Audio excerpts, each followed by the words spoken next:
வாழ்க வையகம், வாழ்க வையகம், வாழ்க வளமுடன். குரு வாழ்க, குருவே துணை. ஆசான் தத்துவ ஞானி வேதாத்ரி மகரிஷி அவர்கள் சூக்குமமாக என்னுள் இருந்து வழி நடத்துவராக. அனைவருக்கும் இனிய காலை வணக்கங்களும் வாழ்க வளமுடன் என மனமார்ந்த வாழ்த்துக்களையும் கூறிக்கொள்கிறேன். மகரிஷியின் நாள் ஒரு நற்சிந்தனையில் இன்றைய சிந்தனையாக நவம்பர் 28 மௌனம். கருத்தொடராக வந்த பிறவியிலும் நாம் பிறந்து இன்று முதல் பெற்ற பதிவுகளும் இயற்கை கம்ப்யூட்டர் என்ற கருமையத்தில் இருப்புகளாக பதிந்துள்ளது. இதை நாம் எப்படி போக்கிக் கொள்ள முடியும்? மௌனம் ஒன்றினால் மட்டுமே போக்கிக் கொள்ள முடியும். ஒரு தொழிலதிபர் வணிகர் தான் இடமுள்ள இருப்பை வருடத்திற்கு ஒரு முறை அல்லது மாதத்திற்கு ஒரு முறை கணக்கெடுத்து எது தேவை, எது அதிகம் செலவானது என்று இருப்பு எடுத்து அது வேண்டியதை வாங்கும் பொருட்டு முயற்சி செய்வது போல் நாம் மாதத்தில் ஒரு நாளோ, வாரத்தில் ஒரு நாளோ அல்லது வருடத்தில் சில நாட்களை ஒதுக்கி மௌன நோன்பு மேற்கொள்ள வேண்டும். அப்படி செய்தால் நம்மிடம் உள்ள பதிவுகள், தேவையற்ற எண்ணங்கள் இவற்றை நாம் போக்கிக் கொள்ள முடியும். நாம் மகரிஷி இயற்கையாகவே அழகான தவம் நமக்கு அளித்துள்ளார்.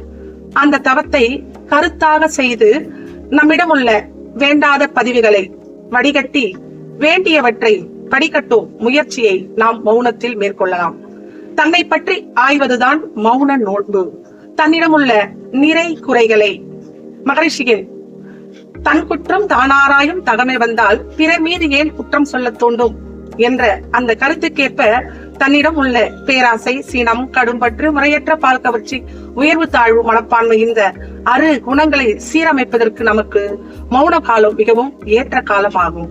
மகர்ஷியோட நம்ம பாத்தீங்கன்னா, உயும் வகை தேடி உள்ளம் உருகி நின்றே உயர் ஞான தீட்சையினால் உள்ளொடுங்கி மெய் உணர்வு என்ற பெரும் பதம் அடைந்தேன் என்ற கவிக்கேற்ப உள் ஒடுங்கிறதுக்கு முயற்சியாக இருப்பது எதுன்னு சொன்னா இந்த மௌன காலம்தான்.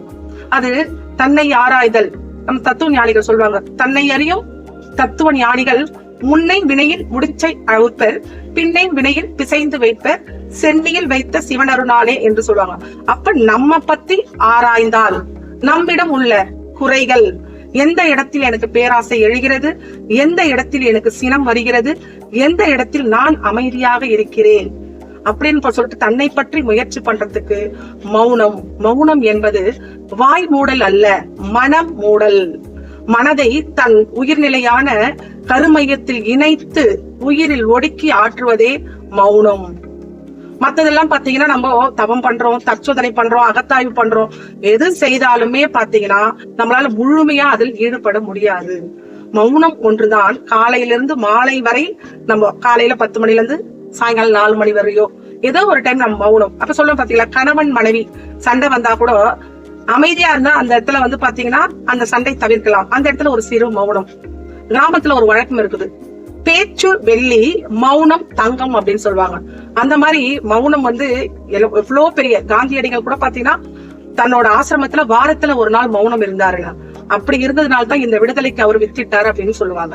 நம்ம ரமண மகரிஷி பாத்தீங்கன்னா மௌனம் ஒன்றினாலேயே அனைத்தையும் உணர்ந்து அதை உணர்ந்தவாறே மக்களுக்கு எடுத்து சொன்னாங்க. அப்படி ஞானிகள் ராமகிருஷ்ண பரமஹம்சர், விவேகானந்தர் நிறைய பேர் இருக்காங்க. அப்ப நம்மளும் அந்த மௌனத்தை முயற்சி பண்ணணும். அதற்குதான் மகரிஷி என்ன பண்றாரு, மௌன காலம் அப்படின்னு கொடுத்தாரு. அவரே பாத்தீங்கன்னா வள்ளலார் மௌனம் இருக்க சொல்ல இறைவனை நான் உணர்ந்தேன் அப்படின்னு சொன்னதை நானும் முயற்சி பண்ணலாம் அப்படின்றப்பதான் ஒரு வார காலம் இருக்கிறாரு. ஒரு மாத காலம் இருக்கிறப்பதான் இறைவனோட குரல் நாம் அதுவானால் அதுவே சொல்லும் என்ற அந்த உண்மையை அவர் உணர்ந்தாரு. நம்ம பார்ப்பனன் யார் என்று பார்க்கப்படுவன் இறைவன், உயிர்.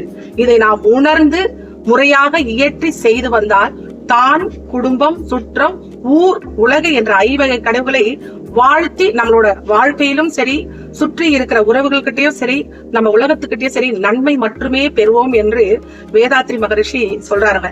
இதை நாம் முறையாக பயின்று உடல் நலம், நீலாயுள், நிறை செல்வம், உயர் புகழ், மெய் ஞானம் பெற்று அருள் பேராற்ற கருணையினால் இரவும் பகலும் எல்லா நேரங்களிலும் எல்லா இடங்களிலும் எல்லா தொழில்களிலும் உறுதுணையாகவும் பாதுகாப்பாகவும் வழிநடத்துவதாகும் என்று கூறி இன்றைய சிந்தனையை நிறைவு செய்து கொள்கிறேன். வாழ்க வளமுடன்.